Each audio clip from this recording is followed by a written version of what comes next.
Hi everyone, I'm Kelly with the Lafayette Public Library. And this summer we're inviting you to Find Your Tale at LPL with our Tales and Tales Summer Reading Challenge. We're challenging patrons of all ages to read 600 minutes between June 1st and July 31st. Whether you prefer books, audiobooks, or even graphic novels, any time spent reading counts. You can even log minutes spent reading to a friend or family member. Everyone who completes the program will win a special prize, a versatile ring light for selfies and videos. Each week we'll be having a special prize drawing leading up to the chance at our grand prize, a Kindle Fire tablet.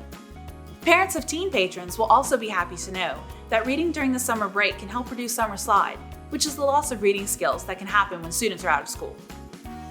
You can sign up online at our website or use the reading log in our Book Talk newsletter.